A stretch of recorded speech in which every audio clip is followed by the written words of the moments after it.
णमो अर्हन्ताणं णमो सिद्धाणं णमो आयर्याणं णमो वज्झायाणं णमो लोये सव्यसाहुणं मंगलं भगवान् वीरो मंगलं गौतमो गणी मंगलं कुन्दकुन्दाद्यो जैन धर्मोस्तु मंगलम् सर्वमंगलमांगल्यं सर्वकल्याणकारकं प्रधानां सर्वधर्माणां जैनं जयतु शासनम् अनन्तधर्मणस्तत्त्वं पश्यन्ति प्रत्यगात्मनः अनेकान्तमयी मूर्तिर्नित्यमेव प्रकाशताम्। अनेकांतमयी मूर्ति नित्य ही प्रकाशित होती रहे, इसी उपक्रम में ये दिनांक 1, 2, 3 मई 2020 को ये शिविर संचालित हो रहा है ऑनलाइन।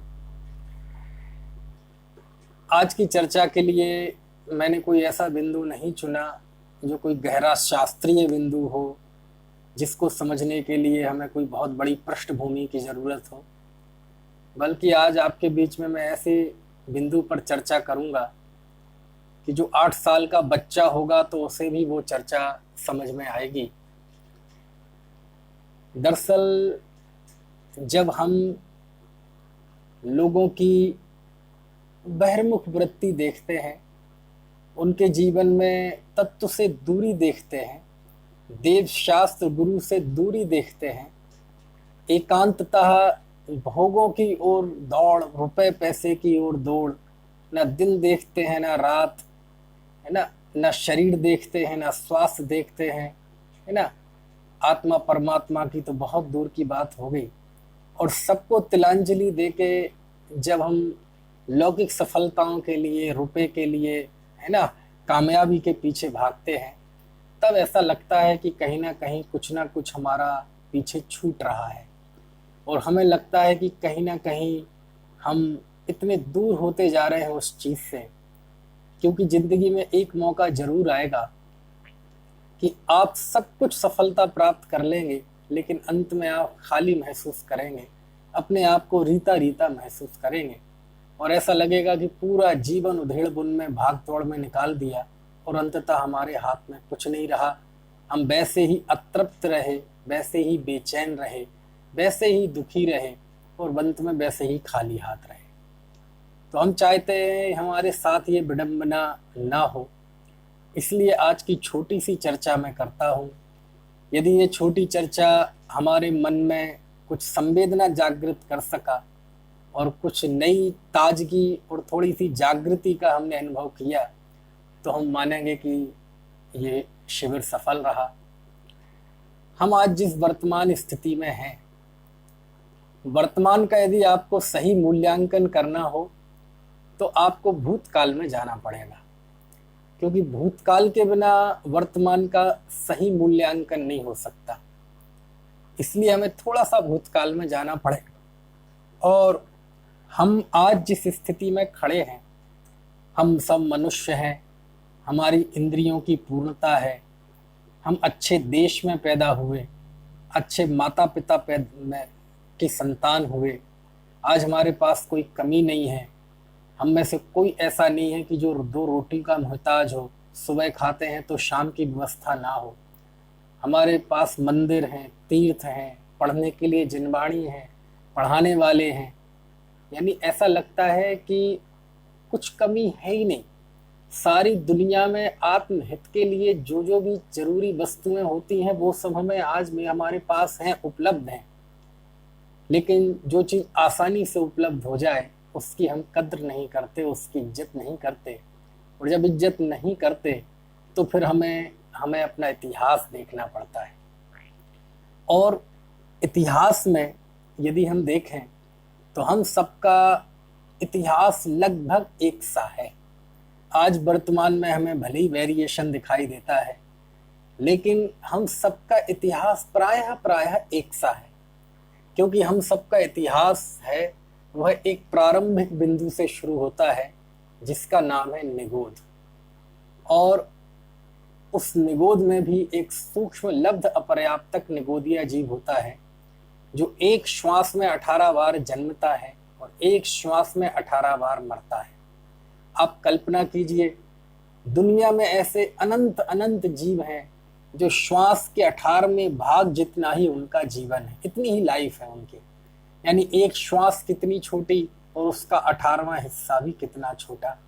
18वें हिस्से में वो जन्म लेता है, मर जाता है, जन्म लेता है, मर जाता है, कोई पूछने वाला नहीं है, बस दुख सहो, जीवन मरण। अब 18 श्वास के 18वें भाग में वह क्या प्लानिंग करता होगा, क्या भविष्य की प्लानिंग करता होगा, क्या मकान की प्लानिंग, क्या परिवार की प्लानिंग, क्या इंश्योरेंस है ना, क्या टर्म प्लान है ना, क्या करता होगा।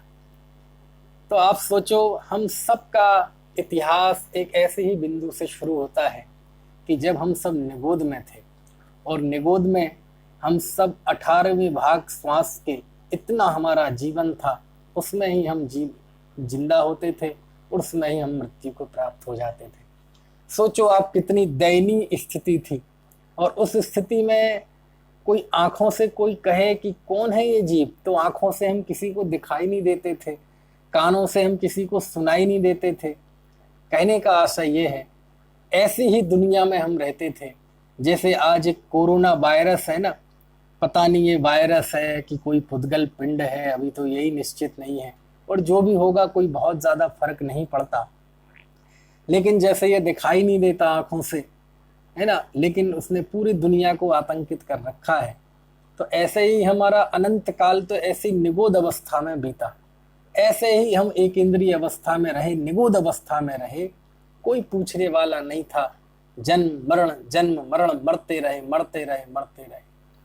लेकिन कोई ऐसा पुण्य का उदय आया, कोई ऐसी कषाय की मंदता हुई कि कुदरत का ऐसा नियम है कि 6 महीने 8 समय में निगोद से 608 जीव निकलते हैं नित्य निगोद से, और उतने ही 608 जीव 6 महीने 8 समय में मोक्ष जाते हैं। यानी ये 608 का सिलसिला चलता रहता है। 608 जीव यहाँ आते हैं और यहाँ से 608 जीव मोक्ष चले जाते हैं।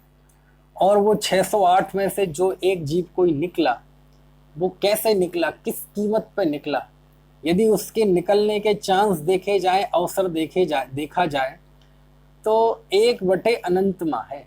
यानी अनंत अनंत जीवों में से कोई एक निकलता है। यानी निकलने का अवसर कितना कम है, निकलने के चांस कितने कम है। बात समझ में आ रही है कि नहीं, है ना। जैसे मान लीजिए किसी नौकरी के लिए एक वैकेंसी है और इंटरव्यू देने वाले 100 हैं, एप्लीकेंट 100 हैं, तो एक व्यक्ति का चांस कितना है, 1/100, इतना। तो अनंत जीवों में से कोई एक जीव निकलता है और 6 महीने 8 समय में 608 जीव निकलते हैं।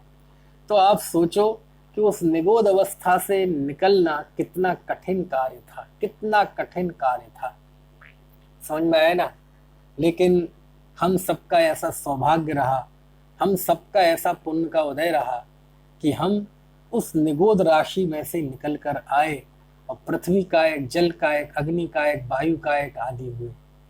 यानी यद्यपि पृथ्वी का एक इंद्रिय है, यद्यपि पृथ्वी का जल का एक इंद्रिय है, अग्नि का एक इंद्रिय है, वायु का एक इंद्रिय है, लेकिन इस स्थावर की अवस्था में आना भी दुर्लभ है, बहुत मुश्किल है ना। क्योंकि अनंत राशि यदि है तो या तो निगोदिया की है या सिद्ध परमात्मा की है। तो अनंत में से एकाध का कोई नंबर आता है जो उस निगोद से निकलकर स्थावर अवस्था धारण करता है। समझ में आया।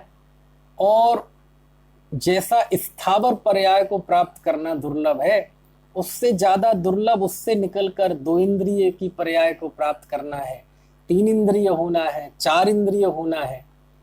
ये जो मैंने आपको कुछ सेकंड में 1 इंद्रिय से 2 इंद्रिय, 3 इंद्रिय, 4 इंद्रिय की यात्रा कह दी ना, ये इतनी आसान नहीं है, बहुत मुश्किल है ये काम है।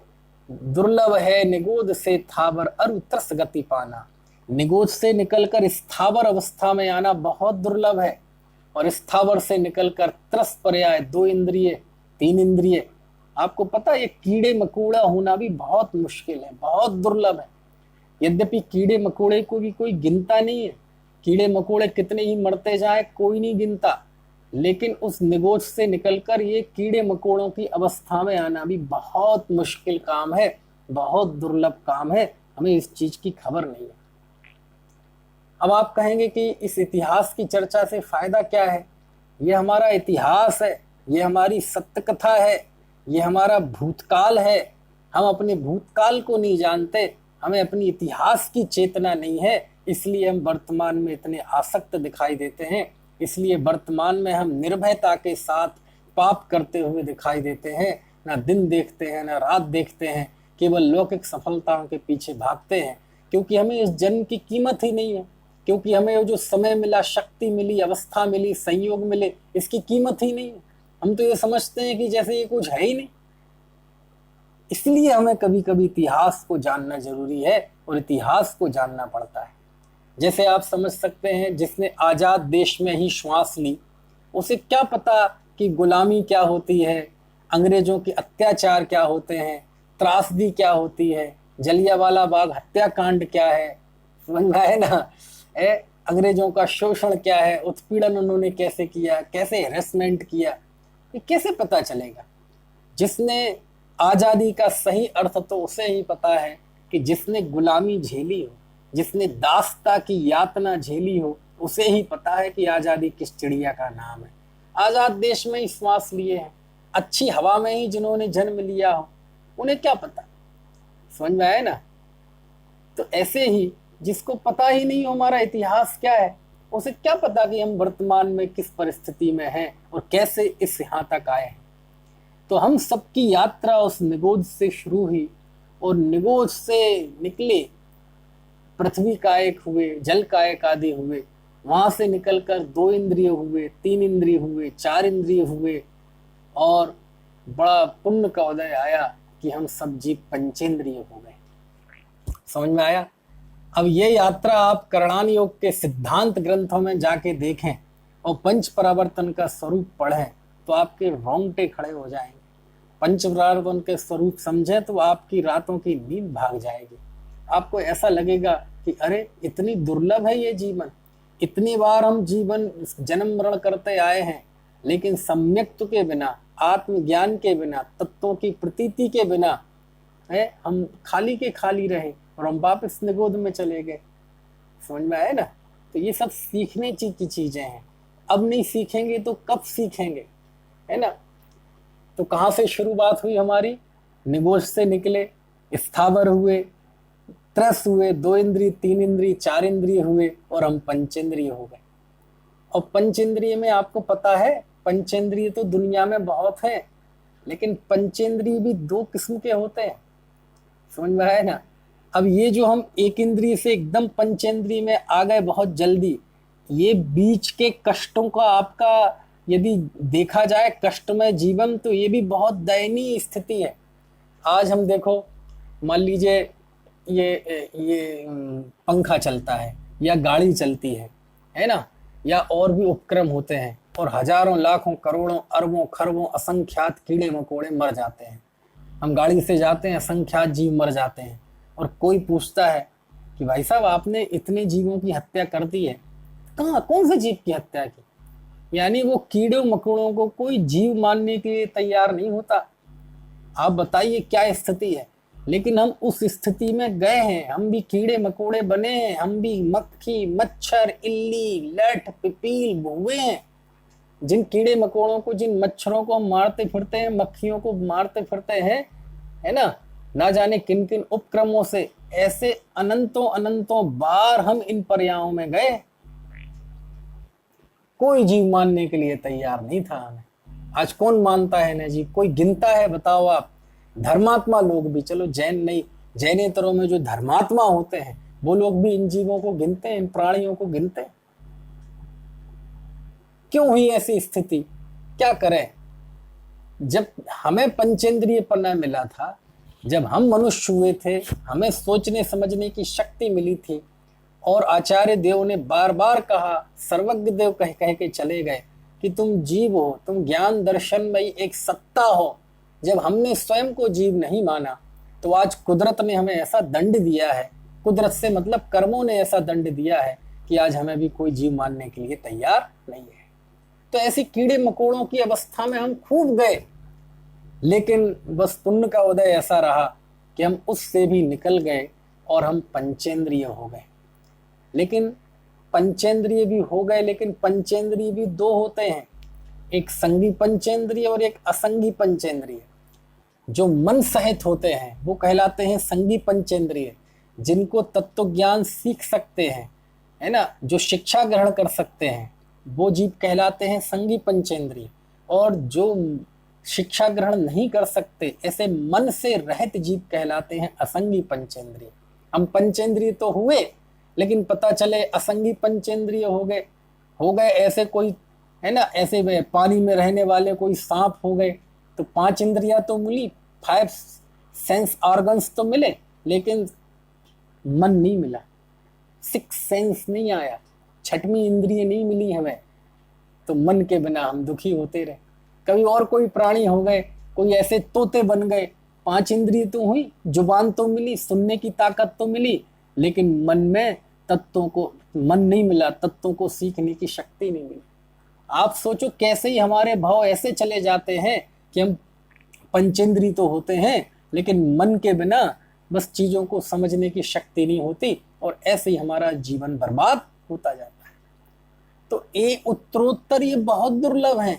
निगोज से निकलकर स्थावर होना बहुत दुर्लभ है, स्थावर से निकलकर 2 इंद्रिय होना बहुत दुर्लभ है, 2 इंद्रिय से निकलकर 3 इंद्रिय होना बहुत दुर्लभ है, 3 इंद्रिय से निकलकर 4 इंद्रिय होना बहुत दुर्लभ है, 4 इंद्रिय से निकलकर असंगी पंचेंद्रिय होना बहुत दुर्लभ है।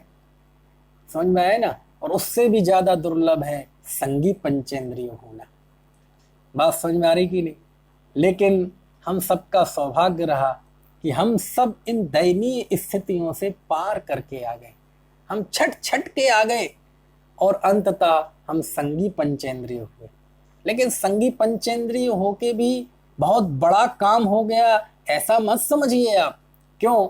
संगी पंचेंद्रिय तो नारकी भी होते हैं, संगी पंचेंद्रिय तो त्रेंच भी होते हैं, संगी पंचेंद्रिय तो और मनुष्य भी होते हैं। लेकिन हम सबका सौभाग्य कि हम ना नारकी हुए, ना त्रेंच हुए, बल्कि मनुष्य हुए। क्यों? क्योंकि यदि पंचेंद्रिय भी होते और संगी भी होते, लेकिन त्रेंच हो जाते, पशु पक्षी हो जाते, तो आपकी क्या स्थिति होती? आप सोचो। आप कभी घर से बाहर निकलें, अभी आजकल ना निकलें, लेकिन जब आप निकलते होंगे आप देखते होंगे ये जो पशु पक्षी दिखाई देते हैं, इनको देख के आपको चेतना जागृत नहीं होती? समझ में आया? एक कुत्ते का बच्चा है या कुत्ता ही है, कोई व्यक्ति साइकिल से या बाइक से जा रहा है और उसके टांग के ऊपर से वो बाइक निकल जाती है, और वो कुत्ता ची ची ची ची कहीं कहीं कहीं करते किसी कोने में पड़ा रहता है ना। पहले बहुत तड़फता है, बहुत चीखता है, लेकिन एक स्थिति ऐसी आती है कि चीखना भी बंद हो जाता है, बस कष्ट सहते कोने में पड़ा रहता है कहीं झाड़ियों में, है ना। एक आध दिन भूखा प्यासा पड़ा रहता है, 1-2 दिन में उसकी मौत हो जाती है।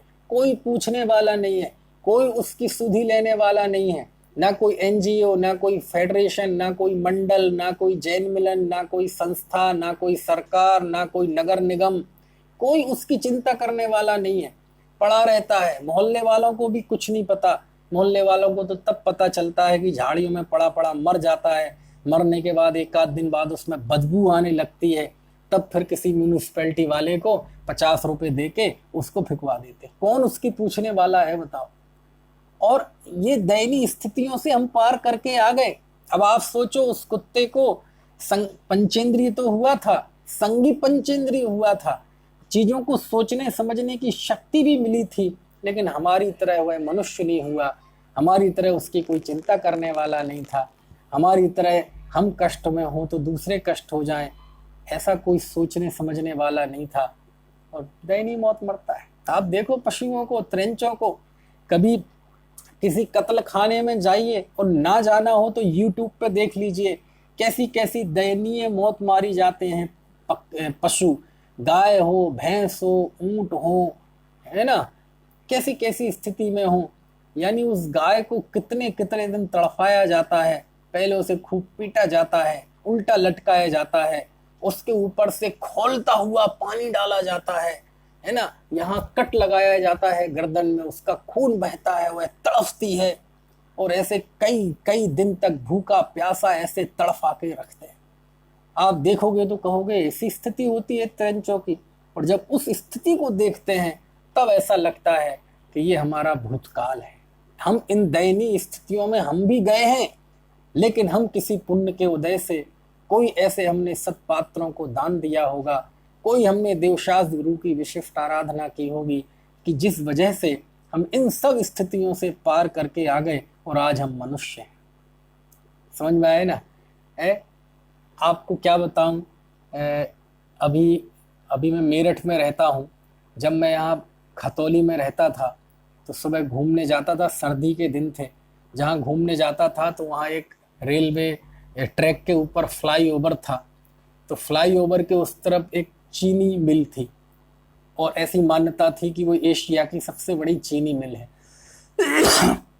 और उस फ्लाई ओवर से चढ़ के वो सारे गन्ने बेचने जाते थे, गन्ना लेके जाते थे उस चीनी मिल में किसान, और उस गन्ने की गाड़ी को खींचने वाला होता है पाड़ा, जिसे यहाँ लोकल लैंग्वेज में कहते हैं झोट्टा, और उसके ऊपर बहुत ऊंचे ऊंचे गन्ने लदे रहते हैं।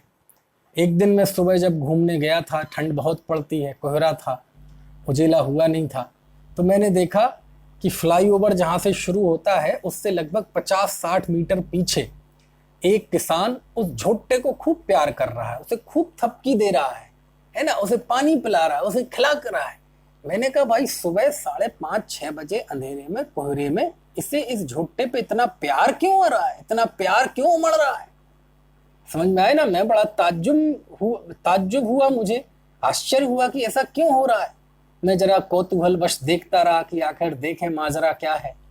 तो मैंने देखा उसे खूब प्यार कर रहा है, खूब थपकी दे रहा है, और फिर जब उसे खिला दिया पिला दिया तो अब वहां उसे खड़ा होता है, क्योंकि अब कोई ट्रक तो है नहीं कि फर्स्ट गियर में घाटी चढ़ा दो, वो फ्लाईओवर चढ़ना है तो पीछे से रेस लगाते हैं। और वहां से जब वो शुरू हुआ तो हाथ में उसके जो हंटर रहता है, जिसे लोकल लैंग्वेज में कहते हैं सोट्टा, तो सोट्टे पे सोट्टा, सोट्टे पे सोट्टा, उसे खूब सोट्टों से वो बारिश कर दी उसने सोट्टों पे, और इतना मतलब इतनी ऊपर तक वो गन्ना लदा रहता है और इतना बोझ, और वह खींच रहा है, रेस लगा रहा है। समझ में? उसकी श्वासें इतनी तेज चल रही उस झोट्टे की कि उसकी श्वास जिस जमीन पे उस सड़क पे पड़ती है वो सड़क गीली हो जाती है, और जहां उसके यहाँ गर्दन पे वो गाड़ी का वो रखा हुआ है वहां उसके कट गया है, खून बह रहा है, खून भी जम जम के तारकोल हो गया है, कीड़े पड़ रहे हैं उसमें, मक्खियां भिनक रही हैं, तब भी वो चढ़ाए जा रहा है। और जब वह चढ़ाने को होता है आप उसकी स्थिति देख लें, क्योंकि उतनी ताकत होती नहीं, लेकिन मजबूरी है, पीछे से वो सोट्टे मार रहा है, चढ़ा रहा है, भांप रहा है, श्वास ऐसी तेज चल रही है धौंकने की तरह, और वो चढ़ा रहा है। और कई बार तो स्थिति ये होती है, क्योंकि यहाँ के तो ये रोज के प्रसंग है ना, कि कई बार जब उसका दम फूल जाता है तो वहीं बैठ जाता है, और कई बार वहीं बैठे बैठे उसमें प्राण भी चले जाते हैं, है ना। खैर वो चढ़ गया, चढ़ने के बाद रेलवे ट्रैक के ऊपर फिर प्लेन जगह आ जाती है, तो वहाँ फिर रोक देते हैं, फिर उसे प्यार करते हैं, फिर खिलाते हैं, फिर पानी पिलाते हैं, फिर उसे थपकी देते हैं। क्यों? अब आगे उतरना भी है, और चढ़ना जितना कठिन था उससे ज्यादा कठिन उतरना है। उतरने में ताकत तो कम लगेगी, लेकिन रिस्क बहुत है। क्यों? क्योंकि आराम से चल के तो उतर नहीं सकते, क्योंकि बहुत बड़ी ढांग है पीछे गन्नों की, तो वे तेजी से उतरते हैं, बहुत तेज उतरते हैं, और तेज उतरने में कई बार उस झोट्टे का बैलेंस बिगड़ जाता है और वहीं गिर पड़ता है, और पूरी गन्ने की ढांग उसके ऊपर गिर जाती है, और वहीं उस पाड़े की बीच सड़क पे समाधि बन जाती है। ऐसे दृश्य आम हैं, और जब ये स्थिति मैं देखता हूं तो सच में लगता है कि देखो हम कैसी स्थितियों से पार होके आज इस स्थिति में बैठे हैं। सच में हमारा पुण्य का होना है। खतौली में रहता था, बंदर बहुत थे। रात के 2 बजे भी आप बंदर में एक पॉलीथिन में कूड़ा फेंक दीजिए रात में 2 बजे, तो वह 2 बजे 4 बंदर आएंगे, उस पॉलीथिन को खोलेंगे और उसमें कोई दाना होगा तो खाएंगे। एक दिन मैंने क्या देखा कि मैं कॉलेज, घर से अपने कॉलेज जा रहा था, कैंपस में ही था, 30-35 सेकंड लगते थे जाने में, 45 सेकंड। तो मिट्टी के ढेले पड़े हुए थे, कुछ खुदाई चल रही थी, तो वो बंदर उन मिट्टी के ढेलों को तोड़ रहे थे, तोड़ तोड़ के अंदर कोई दाने होंगे तो वो खा रहे थे। वो देखकर सच में इतना कष्ट हुआ कि देखो क्या जीवन है, बस एक ही चिंता है कि कुछ खाने पीने मिलता रहे और आखिरकार हमारा जीवन चलता रहे। और जब ये स्थिति देखते हैं तो सच में लगता है कि देखो, संगी पंचेंद्रिय वो भी हुए, पांचों इंद्रियां उनके भी है, सोचने समझने की शक्ति उनके भी है, लेकिन त्रिंच हो गए, पशु हो गए, कोई पूछने वाला नहीं है। मर भी जाएगा वो कुत्ता, वो बंदर, कोई झोटा, तो कोई इनकी तेरवी होने वाली नहीं है, कोई कार्ड छपने वाले नहीं है, किसी को कोई कष्ट होने वाला नहीं है, दुनिया को कोई फर्क पड़ने वाला नहीं है। समझ में आया? लेकिन हम सबका पुण्य का उदय कि हम उस स्थिति से निकल के आ गए और हम सब मनुष्य हुए। कौन हुए भैया? हम सब मनुष्य हुए। ये मनुष्य होना बहुत सौभाग्य की बात है। ये मनुष्य होना इतना कठिन है ना, कि एक बार मनुष्य पर्याय मिल जाए तो दोबारा मिलना ऐसे ही कठिन है कि जैसे आप एक चुटकी राख लें और जाके समुद्र में डाल दें, और समुद्र में जब वो राख के कण बिखर जाते हैं, कब वो अवसर आएगा कि वो राख के कण उसी जगह पे एक बार दोबारा मिल जाए, है ना? असंभव जैसी बात। कहते हैं एक बार ये मनुष्य अवस्था के संयोग छूट गए तो वैसे ही संयोग मिलना इतना मुश्किल काम है, लेकिन हमें मिल गया। क्या करें, हमें अपना इतिहास नहीं पता, हम कहाँ कहाँ से होके यहाँ आए हैं, हमें अपनी यात्रा का ही नहीं पता, इसलिए हमें ऐसा लगता है कि ये जीवन कोई इतना मूल्यवान नहीं है, अन्यथा हम जीवन को एकांत विषय कषाय में कैसे खोते, कैसे देवशास्त्र गुरु और आत्महित से दूर रह के केवल शरीर स्वास्थ्य देवशास्त्र गुरु सबको ताव पे रखते, आत्मसम्मान और धर्म बेच के भी कैसे दुनिया की सफलताओं में लगे रहते। लेकिन ऐसा हो रहा है, इसका मतलब ये है कि हमें इस जीवन की कीमत नहीं है। समझ में आया? खैर, हम मनुष्य हो गए, लेकिन मनुष्य भी हो गए, लेकिन अभी यात्रा पूरी नहीं हुई। अरे कितने ही जीव होते हैं जो मनुष्य तो हुए लेकिन माँ के गर्भ में आए और मर गए। माँ के गर्भ में आए, हम 2 महीने के थे और वहां हमारे प्राण चले गए। और कई बार ऐसा होता है कि हम जिन माँ के गर्भ में आए, जो मेरे पिता थे, यानी जिन माता पिता के कारण से हम मनुष्य हुए, उन्होंने ही हमें पेट में मरवा दिया। ऐसा नहीं होता क्या? चाइना में 1 बच्चे का नियम है, अब तो हालांकि 2 बच्चों का नियम हो गया वहां भी, और लेकिन लोगों के संयम तो है नहीं, बच्चे तो होते ही हैं।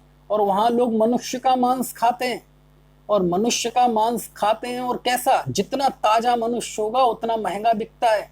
यहाँ बच्चा पैदा हुआ और वहाँ कुछ देर बाद रेस्टोरेंट में पहुंच जाता है और वह बच्चे को ओवन में रख देते हैं और 10 मिनट बाद वो आपकी थालियों में होता है।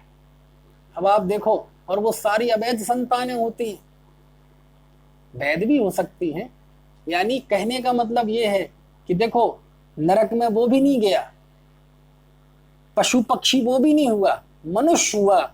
लेकिन मनुष्य में भी ऐसे माता पिता उसे नसीब नहीं हुए कि जिन माता पिता के निमित्त से वह होता, वो इज्जत के साथ उसकी पूरी आज आयु मिलती और इज्जत के साथ वह पैदा होता और अपने सत्कर्म करता। ऐसा सौभाग्य उसे नहीं मिला। इसका मतलब क्या है कि मनुष्य होना ही महत्वपूर्ण नहीं है, मनुष्य होने के साथ साथ आपको अच्छे माता पिता मिलना भी महत्वपूर्ण है, आपको पूरी आयु मिलना भी महत्वपूर्ण है। समझ में आया? अरे हमें अपना सौभाग्य मानना चाहिए कि हम ऐसे माता पिता की संतान हुए कि जिन माता पिता ने न्याय नीति पूर्वक विवाह किया। क्यों? क्योंकि यदि हम किसी व्यभिचारी माता की पेट से किसी व्यभिचारी व्यक्ति की संतान हो जाते तो या तो हम पेट में मार दिए जाते और कदाचित पैदा भी हो जाते तो जिल्लत की जिंदगी जीते, कोई इज्जत की निगाह से नहीं देखता, हमारा ये जीवन हम पे बोझ बन जाता। लेकिन हमारा सौभाग्य कि हमारे माता पिता ने न्याय नीति पूर्वक पंचों की उपस्थिति में, है ना, बढ़िया अरेंज मैरिज की, सबके आशीर्वाद से मैरिज की, शादी की। ये चीजें लव मैरिज वालों को नसीब नहीं होती, उन्हें आशीर्वाद नसीब नहीं होते, उन्हें शुभकामनाएं नसीब नहीं होती, और जब ये नसीब नहीं होती तो उनका वैवाहिक जीवन भी नरक बन जाता है। वो पति पत्नी एक दूसरे की भी उनकी इज्जत नहीं होती, और समाज में और परिवार में और रिश्तेदारों में तो इज्जत होने का प्रश्न ही नहीं उठता।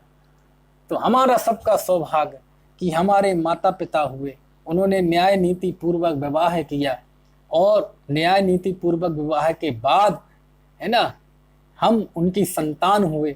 जब हम पैदा हुए है ना, जब गर्भ में थे तो मंगल गीत गाए गए है ना, बुंदेली में कहें तो बुलौआ हुए है ना, दावतें हुई, मिठाइयाँ बांटी गई, और जब पैदा होने के बाद उत्सव मनाए गए।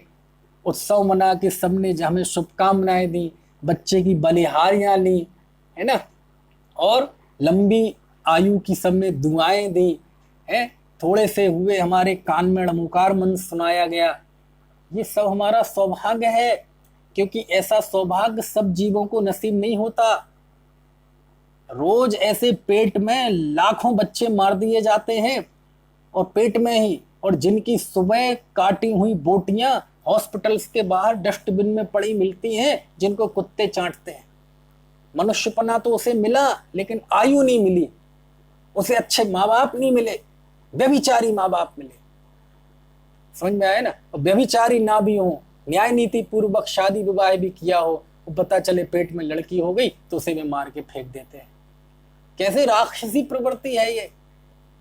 लेकिन हम सबका सौभाग्य, चाहे हम पुरुष हों, चाहे स्त्री हों, चाहे लड़के हों, चाहे लड़की हों, कि हमारे माता पिता ने विवाह किया, संत पंचों की और सब समाज वालों के रिश्तेदारों की साक्षी में विवाह हुआ, खूब आनंद मनाया गया, खूब उत्सव हुए हमारे पैदा होने के बाद, कान में णमुकार मंत्र सिखाया गया, और आंख खुली तो हमने देखा हमारे माता पिता चावल लेके मंदिर जाते थे।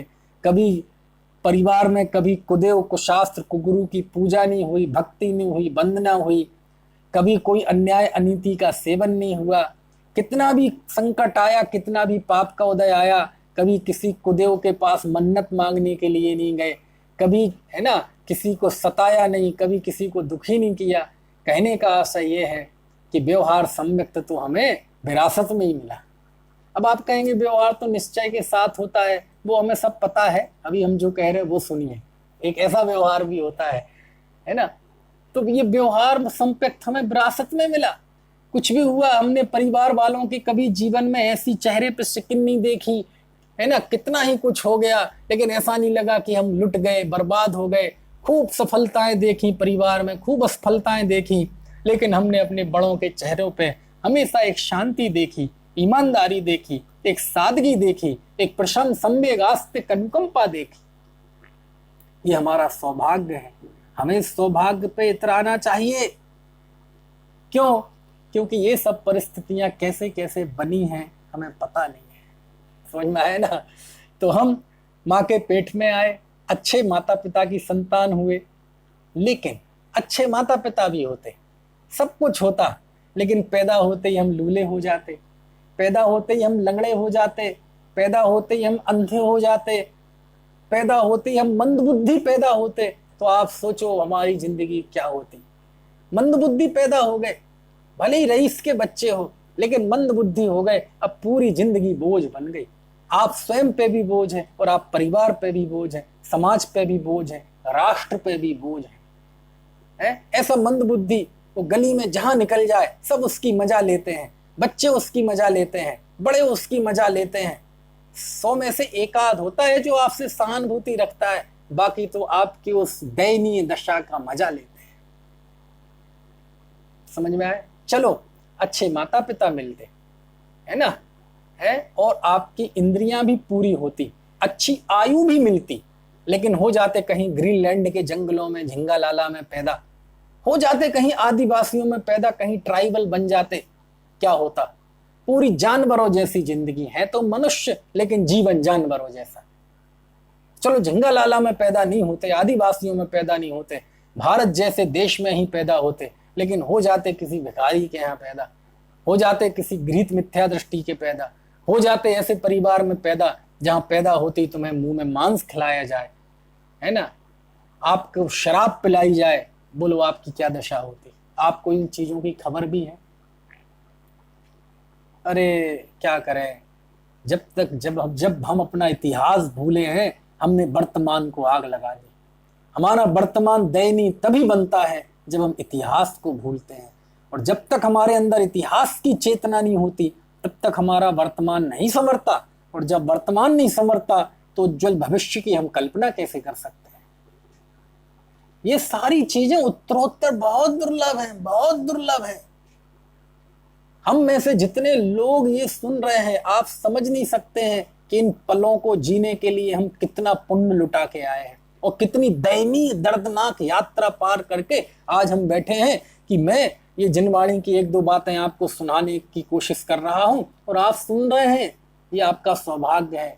अरे इस लॉकडाउन में भी कितनी भुखमरी हो रही है, लोग परेशान हो रहे हैं। आप जाके देखिए, जरा टीवी खोल के देखिए, हजारों लाखों की तादाद में मजदूर हैं।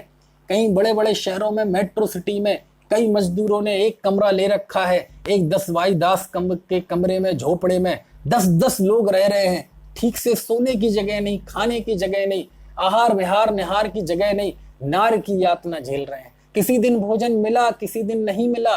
जहां सरकारी सुविधाओं के लाभ मिल गए, कहीं एनजीओ वाले पहुंच गए, लेकिन आज भी ऐसे लोग हैं जहां कोई पहुंचने वाला नहीं है और भुखमरी फैल रही है। और जब वो दृश्य हम देखते हैं तो हमें अपने पुण्य पे थोड़ा सा, है ना, उनको देख के थोड़ा मन में क्षोभ तो होता है, लेकिन अपनी स्थिति पर संतोष भी होता है कि कोई हमने पुण्य किए थे कि आज इस स्थिति में भी 1.5 महीने से हम घर में हैं। किसी को खाने की चिंता नहीं, किसी को दुकान मकान की चिंता नहीं, सबको ऐसा लग रहा है कि चलो जैसे भी है, कम से कम घर में है, इन दिनों में हम आराधना कर सकते हैं। अरे ये सब हमारा बहुत पुण्य का उदय है। लेकिन ध्यान रखना, ये सारी चीजें हमें मिली तो बहुत मुश्किल से है, बहुत मुश्किल से मिली है, लेकिन छूटने में एक पल नहीं लगेगा, एक पल नहीं लगता है छूटने में। समझ में आया? अभी कुछ समय पहले मैं बहुत लोगों के घर में गया इस प्रसंग में कि कोई बीमार था, किसी का एक्सीडेंट हो गया, कोई ऐसी कोई ना कोई बात, तो उसको देखकर लगा कि देखो इसको बीमारी आई, इसको एक्सीडेंट हुआ, डॉक्टर ने कह दिया कि अब ज़्यादा समय नहीं है। तो वैसे तो परेशान हैं लोग, लेकिन उनको देखकर ये विचार आया कि देखो कम से कम इनको मौत आ रही है तो दस्तक दे के तो आ रही है, बता के तो आ रही है, चले मतलब थोड़ा आगाह करके तो आ रही है, डोरबेल बजा के तो आ रही है कि मैं आ रही हूं, और जब मैं आऊंगी तो कुछ नहीं सुनूंगी, आनाकानी नहीं करूंगी, एक पल में सारा बर्बाद कर दूंगी तुम्हें, उसके पहले तुम संभल जाओ। समझ में आया ना? उनको तो दिख रहा है कि मौत सामने है, और उसके बीच में उनके पास समय है कि अपना श्रद्धा, ज्ञान, आचरण सबको संभाल सकते हैं, समाधि संलेखन अंगीकार कर सकते हैं। लेकिन आपको भरोसा है कि आप संलेखना ले पाएंगे? रास्ते से जा रहे हैं, जरा सी कोई चूक हो गई, गाड़ी गड्ढे में गिर गई, खाई में गिर गई, 50 लोग ऑन द स्पॉट खत्म। समझ में? फ्लाइट जा रही है, ऑन द स्पॉट 250 लोग खत्म, एक भी नहीं बचा। ट्रेन जा रही है, अरे जितने कोरोना से रोज मर रहे हैं ना, इससे कई गुने तो रोज एक्सीडेंट से मरते हैं लोग। समझ में आया ना? बैठे हैं, खड़े बैठे बैठे मर गए, बस बाइक से अच्छे से जा रहे थे, बिल्कुल मस्ती से, है, कोई दवाई लेने जा रहा था, कोई आइसक्रीम लेने जा रहा था, कोई कार में किसी की शादी में जा रहा था, कोई शगुन लेने जा रहा था, जरा सा कुछ हुआ, स्पीड बिगड़ गई या बैलेंस बिगड़ गया, खत्म। 1 सेकेंड पहले मौत ने बताया नहीं कि मैं आ रही हूं, संभलने का मौका नहीं मिला और खत्म हो गई जिंदगी। तो सब हमारे साथ नहीं हो सकता ऐसा। क्यों? आप पत्थर के, आप लोहे के बने हैं, आप कोई अजूबे प्राणी हैं, मंगल ग्रह से कहीं वहां से टपके हैं कि आपके साथ, हमारे साथ ऐसी नहीं स्थिति हो सकती, किसी के भी साथ हो सकती है भैया। इसलिए इन संयोगों की कद्र कीजिए, जो चीजें हमें मिली हैं इसकी कद्र कीजिए। और आपका तो मुझे पता नहीं, मुझे तो ऐसा लगता है कि आत्महित के लिए, आत्म कल्याण के लिए कुदरत हमें कोई ऐसा एक अवसर जरूर देती है, एक कोई ऐसे जन्म में आपको सारी चीजें देती हैं कि जो आत्महित के लिए जरूरी है। बोले सब तुम्हारे पास है, अब तुम में हिम्मत है तो आत्म कल्याण कर लो। तुम्हें कल के दिन ये कहने ना रह जाए कि ये कमी थी। उस दृष्टि से आप विचार करें, हम मनुष्य हैं, है ना। आप ऐसा करना, आज जब रात को सोने लगे तो एक छोटा सा काम करना, आप 2 लिस्ट बनाना। पहली लिस्ट इस तरफ लिखना वो चीजें जो हमारे पास है, और दूसरी तरफ लिखना वो चीज जो हमारे पास नहीं है नहीं है। करना होमवर्क, और जब आप होमवर्क करेंगे ना तो आपको ऐसा लगेगा कि जो चीज हमारे पास है उसकी लिस्ट इतनी लंबी है कि जो चीज नहीं है वो तो कुछ है ही नहीं उसमें। हम निगोज से निकले, ये है। हम प्रतिस्थावर हुए, हम 2 इंद्रिय हुए, 3 इंद्रिय हुए, 4 इंद्रिय हुए, पंचेंद्रिय हुए। पंचेंद्रिय से निकलकर हम मनुष्य हुए, मनुष्य से निकलकर मनुष्य में आते हुए भी हम पूरी आयु मिली, अच्छे माँ बाप मिले, अच्छा हिंदुस्तान जैसा देश मिला, अच्छे संस्कार मिले, इंद्रियों की पूर्णता मिली, देव शास्त्र गुरु। 4 कदम पे चलो तो मंदिर, 10 कदम पे चलो तो तीर्थ, 2-4 घंटे चल दो तो सिद्ध क्षेत्र, अतिशय क्षेत्रीय माहौल मिला, हजारों की तादाद में जिनवाणी मिली, सूत्र मिले, उनके अनुवाद मिले, उनकी टीकाएं मिली, उन्हें पढ़ाने वाले मिले। समझ में आया ना। ये सब कौन सी लिस्ट है? ये है वाली लिस्ट है। ये है वाली लिस्ट का आप विचार करेंगे तो वास्तव में ये है वाली लिस्ट इतनी लंबी है, इतनी लंबी है कि नई वाली लिस्ट में तो क्या है। कोई कहेगा साहब मेरे पास स्वास्थ्य नहीं है, क्या हुआ? आचार्य कहते हैं 1 अंगुल शरीर में 5,68,99,584 रोग होते हैं। इतने तो नहीं है ना तुम्हें। कोई कहता है साहब रोजगार नहीं है, अच्छा रोजगार नहीं है। क्यों? अब तक भूखे मर रहे थे, 2 टाइम की रोटी नहीं मिल रही। बहुत बड़ा रोजगार मिल जाएगा तो सम्यक दृष्टि हो जाओगे, बैरागी हो जाओगी, आत्मकल्याण हो जाएगा। और अभी नहीं है तो नहीं कर सकते क्या है? नहीं साहब क्या करें, बच्चा कहना नहीं मानता। तुम भगवान की कहना मानते हो? किन चीजों को रोके बैठे, हमारे पास ये नहीं है। अरे ये वाली लिस्ट तो देखो, ये जो है वाली लिस्ट है, ये इतनी लंबी है, इतनी लंबी है, मानो कुदरत ने ये कह दिया हो कि तुम्हारे पास सब कुछ है, सब कुछ है, अब तुम में हिम्मत है तो अपना आत्महित कर लो। लेकिन ध्यान रखना, यदि नहीं कर पाए तो ये सारे संयोग बिखर जाएंगे और दोबारा इन संयोग को इस रूप में इकट्ठा होने में अनंत काल भी लग सकता है। आज तुम्हारे पास सब है, मनुष्यपना है, आयु है, आजीविका है, बुद्धि है, अच्छे माँ बाप है, सब संयोग है। ऐसा लगता है जैसे 5 उंगलियां घी में है। कुछ मेरी बात समझ में आ रही है? 5 उंगलियां घी में है, लेकिन यदि अवसर चूक गए तो ये स्थिति दोबारा मिलने वाली नहीं है। इसलिए सच कहता हूं, अवसर चूकने योग्य नहीं है।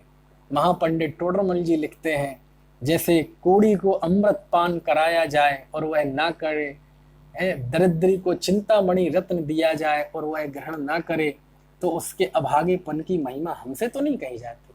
हे पंडित जी, कही क्या नहीं जाती, आपने बता ही दी ना, अब इससे ज्यादा और क्या कहे, है ना। इसलिए इन सब बातों का विचार करेंगे तो आपको लगेगा कि चलो अब जितना जीवन निकल गया निकल गया, कम से कम शेष जीवन हम आराधना में बिताएं। मानो अब अवसर आ गया है, समझ में आए ना, मानो मुक्ति का सगुन हमारे घर पे आया है, और फिर भी हम मुंह मोड़ के बैठ जाएं तो हमसे अभागेपन की महिमा हमसे तो नहीं कही जाती।